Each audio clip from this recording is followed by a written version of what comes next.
Le texte que j'aimerais partager avec vous ce matin se trouve dans 1 Samuel au chapitre 17. Dans la vie de David, il y a un événement qui va marquer vraiment sa vie, c'est son combat qu'il va livrer contre Goliath. Ce qui va se passer, on aurait pu lire tout le chapitre, mais on va lire quelques versets, mais juste pour bien faire comprendre le contexte. Alors, il y a l'armée de l'Éternel, le peuple d'Israël qui est là, qui est en train de se battre contre les Philistins, et il y a Goliath, ce géant, qui vient, et qui va se placer devant le peuple de Dieu, et le peuple de Dieu va avoir peur, parce que cet homme était puissant, grand. Il va venir, il va menacer le peuple de Dieu. Il va même insulter le peuple de Dieu. Et David, qui était normalement avec son père, en train dans sa maison, il gardait ses brebis et tout, son père va l'envoyer pour apporter des vivres à ses frères qui étaient allés rejoindre l'armée. Et quand il va venir, il va voir l'armée du Seigneur qui était là, impressionné par cet homme, par ce géant. Alors David, pris d'une sainte colère, il va dire non, je ne peux pas laisser faire. Il va venir. Alors, et Goliath va dire, qui peut me défier? Et David va venir. Il va venir, et quand il va venir, on va lui dire, mais tu n'es qu'un enfant. Tu n'as pas de force, tu es petit. Et là, il va commencer à expliquer. Il va dire à Saül, quand j'étais chez moi, je gardais les brebis de mon père, et là, Dieu est avec moi. Et j'ai pu lutter contre le lion et contre l'ours, et le Seigneur m'a donné la victoire. On va dire la suite, là, c'est la suite du récit, il nous a dit à partir de verset 36, c'est ainsi que ton serviteur a terrassé le lion et l'ours. Il en sera du Philistin, de cet incirconcis comme de l'un d'eux, car il a insulté l'armée du Dieu vivant. David dit encore, l'Éternel qui m'a délivré de la griffe du lion et de la patte de l'ours me délivrera aussi de la main de ce Philistin. Et Saül lui dit, va, que l'Éternel soit avec toi. C'était une parole inspirée, va, que l'Éternel soit avec toi. La suite, il nous a dit, Saül fit mettre ses vêtements à David, il plaça sur sa tête un casque d'airain, il le revêtit d'une cuirasse. David ceignit l'épée de Saül par-dessus ses habits. Il voulut marcher, car il n'avait pas encore essayé. Mais il dit à Saül, je ne puis marcher avec cette armure. Je ne suis pas accoutumé. Et il s'en débarrassa. Il va laisser l'armure de Saül. Et regardez la suite. Et c'est le verset qui va être vraiment ce point central pour nous ce matin, le verset 40. Il prit en main son bâton, choisit dans le torrent 5 pierres polies, et les mit dans sa gibecière de berger, et dans sa poche. Puis, sa fronde à la main, il s'avança contre le Philistin. Ce matin, nous allons parler des 5 pierres que David a choisies. On termine notre lecture. Verset 46, il nous a dit, David dit à Saül, tu marches contre moi avec l'épée, la lance et le javelot, et moi, je marche contre toi au nom de l'Éternel des armées, du Dieu de l'armée d'Israël, que tu as insulté. Aujourd'hui, l'Éternel te livrera entre mes mains, je t'abattrai, je te couperai la tête. Aujourd'hui, je donnerai les cadavres du camp des Philistins aux oiseaux du ciel et aux animaux de la terre. Et toute la terre qu'Israël a un Dieu. Et toute cette multitude saura que ce n'est ni par l'épée, ni par la lance que l'Éternel sauve, ni par l'épée, ni par la lance, car la victoire appartient à l'Éternel. Et il vous livre entre nos mains. Il se mit en mouvement pour marcher devant David. David courut sur le champ de bataille à la rencontre du Philistin. Il mit la main dans sa gibecière et il prit une pierre et la lança avec sa fronde. Il frappa le Philistin au front et la pierre s'enfonça dans le front du Philistin qui tomba le visage contre terre. Ainsi, avec une fronde et une pierre, David fut plus fort que le Philistin. Il le terrassa et lui ôta la vie sans avoir d'épée à la main. Sans avoir d'épée à la main. Je relis le verset 40 Il prit en main son bâton, choisit dans le torrent 5 pierres. 5 pierres. Il va choisir 5 pierres. Et je disais que ce matin, nous allons nous arrêter sur cela. 5 pierres que David va choisir dans le torrent. Dans la Bible, souvent le chiffre 5 va revenir. On nous parle par exemple quand Jésus va faire la multiplication des pains, il va choisir 5 pains. On a encore un autre texte qui nous parle des talents. Il va d'abord donner au premier 5 talents. Vous voyez, souvent le chiffre 5 va revenir. Alors on peut avoir plusieurs interprétations, ça peut symboliser différentes choses. Mais on ne va pas s'arrêter sur ça. Moi, je vais prendre un autre exemple encore. Il nous est parlé de cette parabole des 10 vierges. Il y avait 5 sages et 5 folles. Et sur cette parabole des 10 vierges, il y a un lien commun avec notre récit ce matin. Qu'est-ce qui va se passer par rapport aux sages? Les 5 sages vont être choisis. Les 5 sages vont être choisis parce qu'elles étaient prêtes, parce qu'elles s'étaient préparées. Et de la même manière, David va choisir 5 pierres au livre. 5 pierres.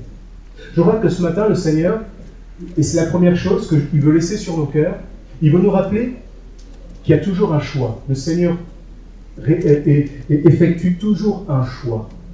Un choix. Il nous a dit que quand Jésus reviendra, il va faire un tri. Il va faire un tri. Il nous a dit, 2 personnes seront dans un lit, l'un sera pris et l'autre laissé. 2 personnes seront dans un champ en train de moudre, en train de travailler. Une sera prise et l'autre laissée. Un choix. Le Seigneur va faire un tri. Il va prendre ses enfants, ceux qui seront prêts, ceux qui auront apprêté leur tenue, par une tenue spirituelle, qui seront prêts à monter. Ce matin, est-ce que nous sommes prêts? Est-ce que ce matin, s'il venait, le Seigneur, il pourrait choisir parmi nous prendre tous et nous prendre avec lui? Il y a un tri que le Seigneur va faire. David va choisir 5 pierres. Un tri. Mais je crois également que dans ce choix, ça nous parle de manière générale, le Seigneur fait un choix. Il nous a dit qu'il nous a choisis pour que nous puissions le servir. Il nous a choisis pour que nous puissions le suivre. Un choix. Ce matin, c'est la première chose que le Seigneur veut mettre sur nos cœurs. Il y a toujours un choix qui s'opère. Mais ce choix s'opère suivant les critères de Dieu. Les critères de Dieu. Dans le texte que nous avons lu, il nous a dit que ces 5 pierres étaient polies. C'est important. Il ne nous a pas dit qu'elles étaient les plus belles, mais elles étaient polies. Polir, ça veut dire poncer. Ça veut dire ôter toutes les saletés. Ça veut dire qu'elles étaient vraiment bien lisses. Elles avaient été comme travaillées. Pour polir ces pierres, elles avaient été polies comment? Grâce à l'eau du torrent qui avait coulé régulièrement sur ces pierres. Ça prend du temps. Ça avait pris du temps. Ça ne s'était pas fait en un seul jour. Peut-être en plusieurs jours, peut-être pendant des années, je ne sais pas. Mais l'eau du torrent progressivement a poli les pierres. C'est un travail continuel. Et tant que les pierres étaient là, le travail se faisait. Et je crois que ça nous parle de l'œuvre que le Seigneur veut effectuer sur nos vies. Il veut agir dans nos vies. Un travail qui est continu. Il veut polir nos vies. La Bible nous dit que le Seigneur, quand il viendra chercher son Église, il nous a dit qu'il veut la préparer et qu'elle sera sainte, sans aucune tâche, ni rien du tout, prête à pouvoir le rejoindre.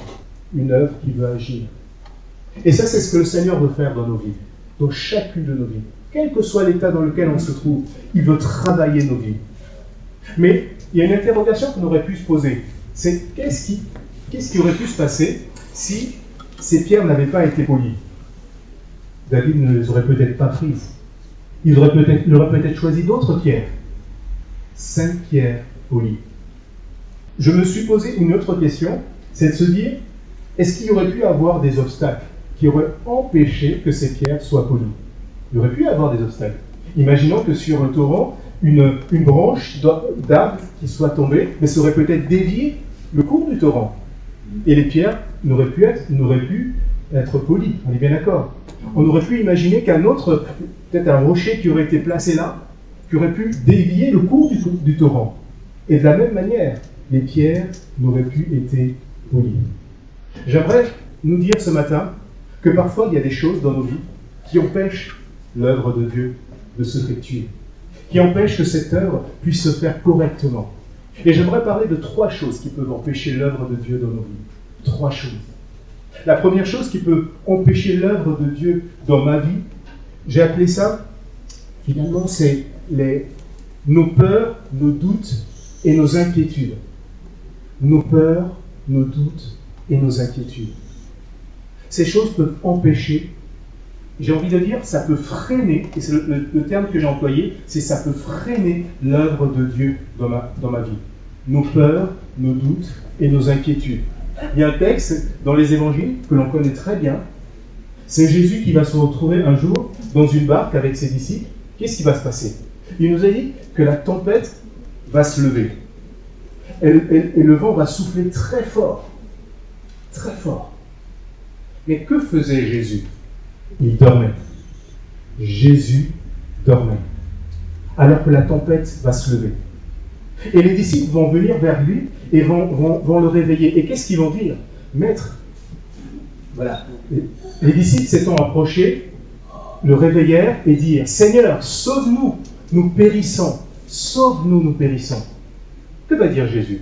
Jésus va leur dire, pourquoi avez-vous peur? Nos peurs. Pourquoi avez-vous peur? Et regardez ce qu'il va leur faire comme reproche. Gens de peu de foi. Pourquoi avez-vous peur, gens de peu de foi? Alors il se leva, menaça les vents et la mer, et il eut un grand calme. Mais arrêtons-nous sur ce que le Seigneur va dire. Pourquoi avez-vous peur, gens de peu de foi? Que se serait-il passé s'il n'avait pas eu peur? Je ne sais pas. Mais je pense que les événements auraient été peut-être différents. S'il n'avait pas eu peur, s'il s'était dit, Jésus est avec nous. Il y a la mer, il y a l'eau, il y a tout ce qui se passe, mais même lui, il dort, ok, mais c'est pas grave. Si lui, il n'est pas paniqué, à ce moment-là, moi aussi, je reste calme. Qu'est-ce qui se serait passé s'il n'avait pas eu peur? Est-ce que ce n'est pas ce qui se passe parfois dans nos vies? Parfois, on oublie que le Seigneur est avec nous. Alors il y a la tempête, il y a tout autour de nous. Peut-être que Jésus ne bouge pas, mais il est là.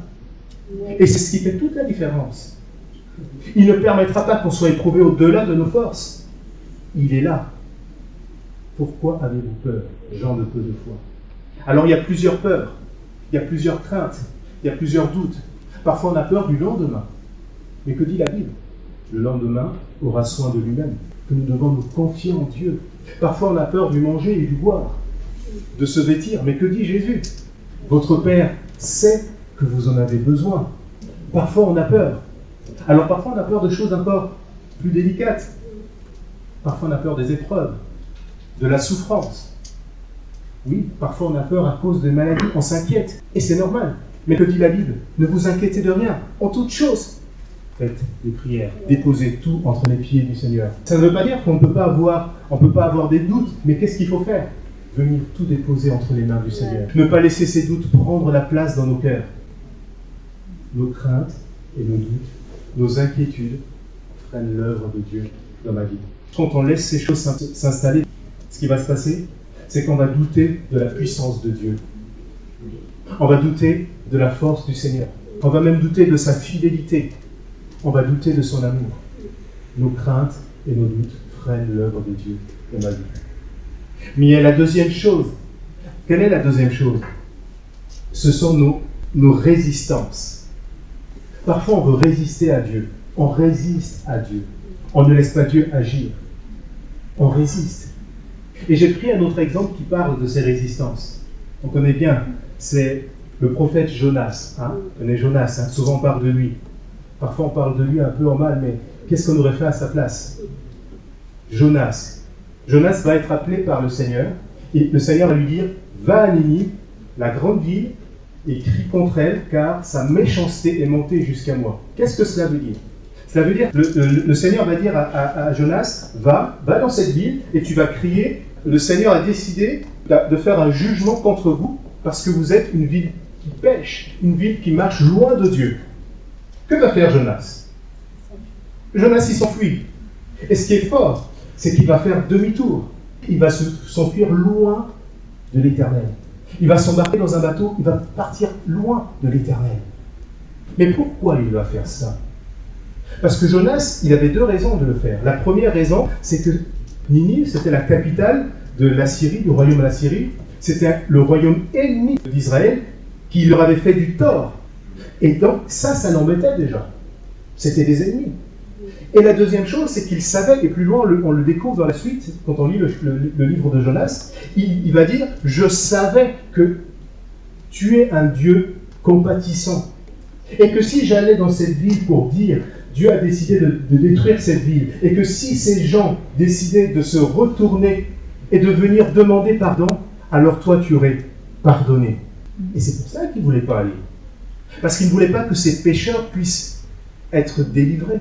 Mais ce que le Seigneur voulait montrer, c'est que même celui qui est très loin de Dieu, s'il se tourne vers lui, alors le Seigneur est capable de le pardonner. Il est capable de le délivrer. Il est capable de le restaurer. C'est ça ce que le Seigneur voulait montrer. Mais Jonas va résister. Et en résistant, il empêchait que l'œuvre se fasse. Quand on résiste à l'œuvre, on empêche l'œuvre de se faire. Tout à l'heure, on freine. Nos doutes, ça freine. Mais nos résistances empêchent l'œuvre de se faire. Parce qu'on résiste. La Bible dit que Dieu fait grâce aux humbles, et il résiste aux orgueilleux. Et l'orgueilleux, c'est celui qui ne veut pas laisser faire confiance au Seigneur, qui ne veut pas s'appuyer sur le Seigneur. Nos résistances. Quelles peuvent être nos résistances? Quand est-ce qu'on peut résister? Parfois, on résiste à la parole de Dieu. On entend la parole. La parole nous dit de faire quelque chose. Vous savez, quand la parole est annoncée, elle nous dit ce qu'il faut éviter. Parce que ça déplaît au Seigneur. Elle nous dit ce qu'il faut peut-être arrêter. Mais elle nous dit également ce qu'il faut faire pour plaire au Seigneur. Ce vers quoi il faut persévérer. Mais elle nous donne également des promesses afin de saisir des victoires, afin de marcher et d'aller de gloire en gloire. Mais parfois on résiste. On ne fait pas confiance, on ne croit pas. On résiste. La Bible nous dit que celui qui sait faire le bien mais qui ne le fait pas, il pêche. Résister à la parole. Quand on résiste à la parole, alors l'œuvre de Dieu ne peut pas se faire de ma vie. Résister à la parole. Mais il y a une autre résistance qui est encore plus délicate. J'appelais ça résister face aux engagements. Résister face aux engagements. Dieu nous appelle. Il nous appelle tous, chacun pour sa part. Il nous appelle parce qu'il nous aime. J'aimerais dire à quelqu'un, ça fait un moment que tu as déjà entendu l'évangile. Le Seigneur qui t'a appelé, comme le prophète Samuel quand il était petit, avec Élie. Et il était là, le sacrificateur Élie était avec Samuel. Et Samuel était là, il a entendu la voix de l'Éternel. Il nous a dit qu'il ne savait pas encore que c'était l'Éternel qui lui parlait. Alors, il pensait que c'était le sacrificateur. Il va venir vers lui, il va dire Maître, c'est toi qui m'appelles. Il va dire non, moi je ne t'ai pas appelé. Il va repartir, il va encore entendre Samuel. Il revient. Mais c'est toi qui m'appelles. Et là, le sacrificateur va comprendre que c'est l'Éternel qui était en train de l'appeler. Il va lui dire la prochaine fois que tu entends, tu dis me voici. Et il va repartir, et il va entendre Samuel, Samuel. Il va dire me voici. J'aimerais te dire que le Seigneur t'appelle. Est-ce que tu réponds à son appel? Est-ce que tu t'engages avec lui? Ou alors tu résistes? Est-ce que tu t'engages? Qu'est-ce qui t'empêche d'aller plus loin avec Dieu? Est-ce que tu résistes à cause de quelque chose que tu ne veux pas abandonner? À cause de quelque chose qui est là? Mais non, ne résiste pas à Dieu. Ne résiste pas à son appel. Un appel à aller plus loin, à marcher avec lui, à t'engager peut-être par les eaux du baptême. Pourquoi tu résistes? Un appel peut-être à plus de sanctification dans ta vie, à plus de consécration, un appel au service. Le Seigneur t'appelle ce matin. Ne résiste pas. Ne résiste pas. Et il y a une troisième résistance que j'ai notée, c'est cette résistance qui se place quand il y a certains sentiments qui s'installent dans nos cœurs. La Bible nous dit qu'il faudrait que nous soyons remplis des sentiments de Christ. Quels sont les sentiments de Christ? C'est l'amour, c'est la paix, c'est la joie, c'est le fruit de l'esprit. Mais parfois, il y a d'autres sentiments qui s'installent dans nos vies. La colère. Et là, parfois, on résiste et on laisse cette colère s'installer. Parfois, on résiste à pouvoir accorder son pardon. Est-ce que tu résistes à cela? Parfois, on résiste à demander pardon. Tu sais que tu as offensé quelqu'un. Mais pourquoi tu résistes? Résister. Et laisser s'installer certains sentiments qui ne sont pas à la gloire de Dieu dans nos cœurs. Laisser ces sentiments s'installer. Ce matin, le Seigneur te dit, ne résiste pas. Ne résiste pas. Mais laisse faire. La troisième chose qui est là, qui empêche, qui freine, qui retarde l'œuvre de Dieu de s'installer dans nos vies, Cette chose, persister dans nos erreurs, persister dans notre désobéissance. Tout à l'heure, je disais que nos doutes, nos craintes freinent. Et ensuite, j'ai dit que notre résistance empêche. Mais quand on persiste dans nos erreurs, quand on persiste dans notre désobéissance, alors on s'oppose à l'œuvre de Dieu. On s'oppose à l'œuvre de Dieu. J'aimerais dire tout de suite que nous sommes tous pécheurs. La Bible dit que nous sommes tous pécheurs. La Bible nous parle de personnages, des patriarches et de différentes personnes. Mais tous ont péché. Le seul qui n'a pas péché, c'est le Seigneur Jésus. Alors nous faisons tous des erreurs.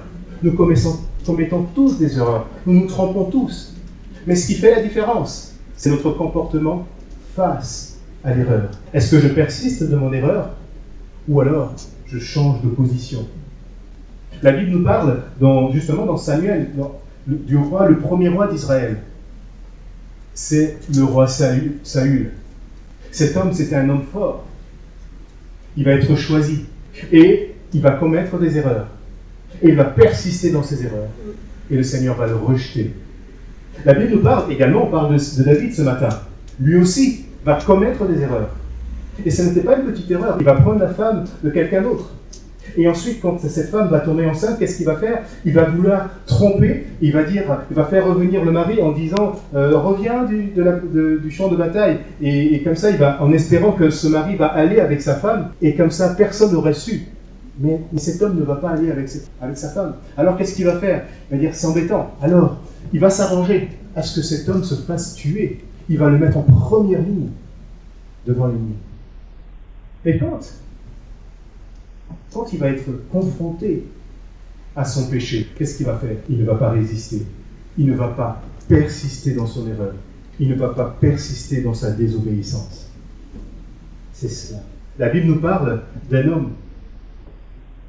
Il s'appelle, on l'appelait d'abord Saul de Tarse, ensuite on le connaît sous le nom de l'apôtre Paul. Cet homme, c'était un persécuteur. Cet homme, c'était un religieux.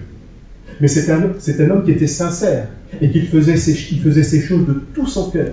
Il pensait bien agir. Parfois, on est dans l'erreur et on pense bien agir. On peut être sincère, mais être sincèrement dans l'erreur. Et qu'est-ce que je fais dans l'erreur? Quelle attitude je vais avoir? Il y avait un prédicateur qui avait dit « L'enfer sera... » Alors c'est un peu... Je cite ce qu'il a dit, l'enfer sera pavé de bonnes intentions. Qu'est-ce qu'il voulait dire par là? Cela veut dire que malheureusement, il y a des personnes qui vont partir, qui vont être éloignées de Dieu, qui vont se retrouver en enfer, malgré leurs bonnes intentions. Ce n'est pas les bonnes intentions qui nous sauvent, c'est Jésus. C'est revenir à la croix, revenir devant le Seigneur. Nous connaissons Judas. Qu'est-ce qu'il va faire, Judas? Il va livrer son maître. Il va se rendre compte qu'il s'est trompé. Et qu'est-ce qu'il va faire? Il va avoir des regrets. Il va même venir jeter l'argent. Mais il ne va pas venir se repentir. Il ne suffit pas d'avoir des regrets. Il ne suffit pas de prendre conscience que ce que l'on fait n'est pas bien. Ce qu'il faut, c'est revenir au pied de Jésus. L'apôtre Pierre, lui également, va se tromper. Il va renier son maître 3 fois. Mais qu'est-ce qu'il va faire? Quand il va voir Jésus, il va pleurer. Il va pleurer. Et plus tard, il reviendra.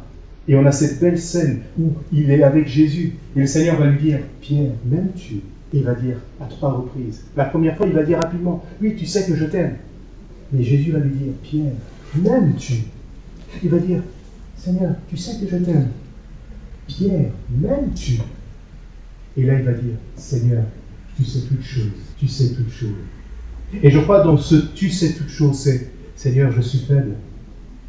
Seigneur, je me trompe parfois, mais tu sais que je veux t'aimer, tu sais que je veux te suivre. Ne laisse pas ta désobéissance t'éloigner de Dieu. Ne laisse pas le fait de persister dans ton erreur empêcher l'œuvre de Dieu de se faire dans ta vie. Je vais essayer d'aller plus vite. Ces 5 pierres étaient polies. Et comme je disais tout à l'heure, elles avaient été travaillées par l'eau du torrent, l'œuvre de Dieu qui se fait. Et l'œuvre de Dieu veut se faire dans ta vie, dans nos vies, dans chacune de nos vies. Pour ces pierres, c'était le courant qui coulait. Mais l'œuvre de Dieu, comment elle s'opère dans nos vies? Elle s'opère par la parole de Dieu. Oui, quand on reçoit sa parole, alors sa parole travaille nos cœurs. C'est l'apôtre Paul qui va dire, en prenant l'image du mariage, je lis pour vous, c'est dans Éphésiens au chapitre 5, il nous a dit, Marie, aimez votre femme comme Christ a aimé l'Église. Il s'est donné lui-même pour elle, afin de la conduire à la sainteté, après l'avoir purifiée dans l'eau. Une autre version nous dit, dans l'eau de la parole. L'eau de la parole. C'est la parole de Dieu qui nous lave. Qui nous lave. Il nous dit pour la faire paraître devant lui, cette Église glorieuse, sans tache, ni ride, ni rien de semblable, mais sainte et irréprochable. Sainte, irrépréhensible. L'eau de la parole. Quand on reçoit la parole, quand on accepte la parole, quand on croit à la parole, alors cette parole agit dans nos cœurs. Elle travaille nos vies. Elle nous lave. Elle nous sanctifie. L'eau de la parole. Oui, l'enseignement de la parole nous amène à aller plus loin avec Dieu. Il agit de cette manière. Il y a un autre moyen que le Seigneur utilise, c'est son esprit. Mais il va dire, avant de partir, je vous enverrai un autre consolateur. Et il ne sera pas seulement avec vous, il sera en vous. Dieu en nous. Dieu n'est pas seulement avec nous, mais non, il veut habiter en nous.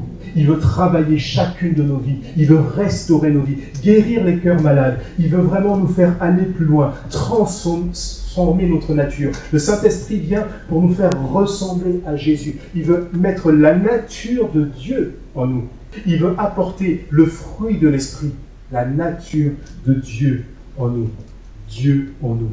Oui, le Saint-Esprit veut nous faire ressembler à Christ. Mais la Bible nous dit, n'attristez pas le Saint-Esprit. On peut l'attrister.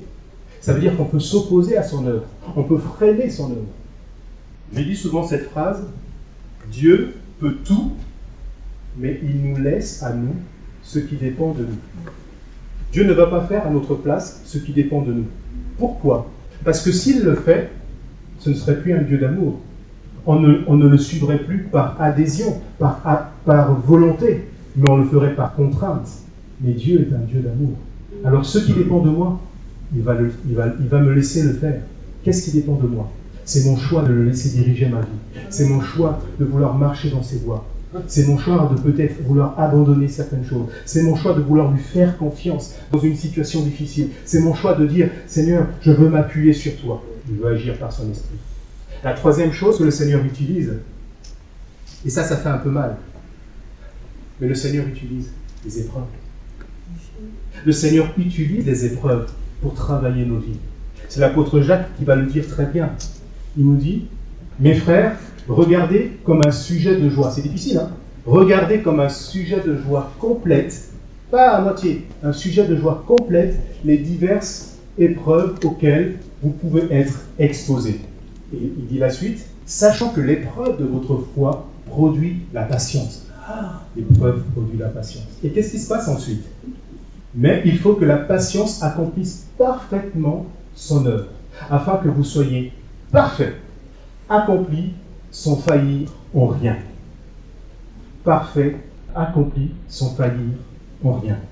Bien-aimés, les épreuves sont là pour travailler notre foi, pour la rendre meilleure, pour la rendre plus belle, pour la faire atteindre à notre dimension, pour nous permettre d'aller plus loin avec Dieu. On connaît un personnage dans la Bible qui a vraiment connu des épreuves, Job. Mais Job, au début de son épreuve, qu'est-ce qu'il va dire ? On le chante souvent. L'Éternel a donné, l'Éternel a repris, que son nom soit béni. Oh là là ! Qui est capable de dire devant l'épreuve, qu'est-ce qu'il venait de perdre ? Ses enfants. Pas seulement ses biens, mais ses enfants. Il va aussi tomber malade. Même sa femme va se retourner contre lui. Il va dire, l'Éternel a donné, l'Éternel a repris, que son nom soit béni. Alors, on ne peut pas demander les épreuves. Ce n'est pas ce que je suis en train de dire. Mais ce que je dis, c'est que dans l'épreuve, le Seigneur travaille ma foi. Il l'amène dans une autre dimension. Il me permet de voir autre chose. Cet homme, à la fin du livre, à la fin de son épreuve, quand il va être restauré, il va dire quelque chose qui symbolise toute sa relation avec Dieu. Il va dire, mon oreille avait entendu parler de toi. Vous vous rendez compte ? Ça veut dire que tout ce qu'il avait vécu, c'était comme s'il avait juste entendu parler de Dieu. Mais il dit, mais maintenant qu'il y a eu tout cela, mon œil t'a vu. L'épreuve travaille nos vies. L'épreuve nous permet de pouvoir travailler. C'est comme l'or qui est travaillé par le feu et toutes les impuretés sont enlevées. Et elle est pure. L'épreuve travaille nos vies. C'est cela. Dieu travaille nos vies. Je vais terminer avec ces 5 pierres. Ces 5 pierres qui ont été prises. Pourquoi ? Parce que David voulait s'en servir. Et de la même manière, le Seigneur veut nous prendre parce qu'il veut se servir de chacun d'entre nous. 5 pierres. Et ça nous montre la définition du service. 5 pierres choisies. Retenons bien qu'il va se servir de 5, il va les mettre, mais combien de pierres il va utiliser ? Une seule. Il aurait pu en prendre une, mais il va prendre 5 pierres. Cela nous montre la définition du service. Être à la disposition de Dieu. Je ne sais pas comment Dieu va faire. Je ne sais pas si c'est moi qui va prendre. Je ne sais pas si c'est ce qu'il va me demander de faire. Je ne sais pas, mais qu'est-ce que je fais ? Je suis à sa disposition. 5 pierres choisies dans le torrent. La Bible nous dit que nous sommes des pierres vivantes. Nous participons à un édifice spirituel. Est-ce que ce matin, le Seigneur, il trouve des pierres vivantes qu'il peut utiliser ? En parlant du service, je suis pasteur, n'est-ce pas ? Je suis prédicateur. Mais je sers le Seigneur quand je suis un bon père de famille. Je sers le Seigneur quand je suis un bon mari. On sert le Seigneur dans tout ce que nous faisons. La Bible nous dit, faites tout comme pour le Seigneur. Toutes choses comme pour le Seigneur. Quand je suis sur mon lieu de travail, je sers le Seigneur. Avec mon alors je ne viens pas avec ma Bible, non, mais avec mon comportement, avec ma droiture. On pourra dire, oui, cet homme-là, il est différent, il a quelque chose. Je sers le Seigneur. C'est cela, servir le Seigneur. Et j'aime bien ce deuxième verset qui nous dit, faites tout pour la gloire de Dieu. Alléluia. C'est ça le service. Être disponible pour le Seigneur. Vouloir faire tout pour lui faire plaisir. Faire tout pour sa gloire. Et c'est cela, servir. Se rendre disponible pour Dieu. Se rendre disponible pour Dieu. La Bible nous dit, c'est l'Ecclésiaste qui dit, tout ce que ta main trouve à faire, avec ta force, fais-le. Tout ce que ta main trouve à faire, avec ta force, fais-le. Vous savez, parfois on rencontre des personnes qui disent « Ah non, moi je veux juste faire ça. Moi j'ai juste ça que je veux faire. Je ne veux pas faire autre chose. » Je ne sais pas si j'avais déjà raconté ça, je connais une situation. Quelqu'un, on avait demandé dans l'église, le pasteur lui avait demandé « Sœur, est-ce que vous voulez venir vous inscrire pour faire le ménage ?» La personne, elle a dit « Ah, il faut que je prie d'abord. » Oui, quelque part, oui, il faut prier. Mais je crois que se rendre disponible pour Dieu, c'est être là et dire « Sers-toi de moi, Seigneur. » Être disponible pour Dieu. Alors je crois aussi que le Seigneur, parfois, il met quelque chose sur mon cœur. Il dépose parfois une pensée très forte. Et on le voit dans l'histoire de Joseph. Joseph avait reçu quelque chose de fort dans sa vie, n'est-ce pas ? Une vision où il voyait qu'il était au-dessus de toute sa famille. Sa famille venait se prosterner devant lui. Mais il y a eu le temps de la vision et le temps de l'accomplissement de la vision. Entre-temps, il y a eu plein de choses. Entre-temps, Joseph a appris à servir dans la maison de Potiphar. Oui. Et là, il était fidèle. La Bible nous dit que le Seigneur va bénir cette maison parce que Joseph était fidèle. Alléluia. Servir dans la maison de Potiphar. Potiphar n'était pas un homme droit, parce que quand Joseph va être accusé injustement, mais Potiphar va le faire mettre en prison. Mais quand Joseph va arriver en prison, qu'est-ce qui va se passer ? La Bible nous dit que même le chef de la prison va lui confier des responsabilités. Là encore, même dans sa prison, il va servir le Seigneur. Parfois, on a l'impression d'être dans une prison. On n'est pas à l'aise. On se dit, les choses ne se passent pas exactement comme je voudrais. Mais sers le Seigneur. Parce que tu dis, je fais tout pour le Seigneur. Même si ça ne te plaît pas. Même si tu as l'impression, Joseph, quand il sera dans sa prison, il va avoir le sentiment d'être oublié. Parce qu'il y a 2 hommes qui vont l'oublier. Il avait dit des rêves à 2 personnes. Et ces personnes, quand elles vont sortir, elles vont l'oublier. Ah, je suis oublié dans ma prison. Non, tu n'es pas oublié parce que le Seigneur sait. Et on va venir chercher Joseph de la prison pour en faire quoi ? Le premier ministre de service. 5 pierres. Est-ce que ce matin, je dis, je veux être là ? Que cette œuvre de Dieu puisse se faire dans ma vie. Laissez le Seigneur diriger toutes choses dans ma vie. Je vais terminer. Comme je disais, 5 pierres. Une seule a été utilisée. Quel que soit comment le Seigneur l'utilise, La Bible nous dit qu'il donne ses dons comme il veut. Il donne aussi ses ministères comme il veut. La Bible nous dit qu'il a préparé des œuvres d'avance afin que nous puissions les accomplir. Mais il le fait comme il veut. Ce qu'il veut pour moi, c'est que je sois disponible. Alors que le Seigneur puisse ce matin trouver 5 pierres vivantes. Qui veut être cette pierre vivante? Cette pierre vivante qui dit, Seigneur, je suis là. Seigneur, utilise-moi. Seigneur, change ma vie. Seigneur, il y a des choses qui ne vont pas encore bien, mais je veux aller plus loin avec toi. Je ne veux pas résister à ton œuvre. Je ne veux pas résister à l'appel que tu me donnes. Je veux te laisser diriger ma vie. Je veux être comme ces 5 pierres que tu vas pouvoir prendre et mettre de côté et les utiliser pour ta gloire. Dieu nous appelle tous. Il veut œuvrer dans nos vies et nous rendre semblables à Christ.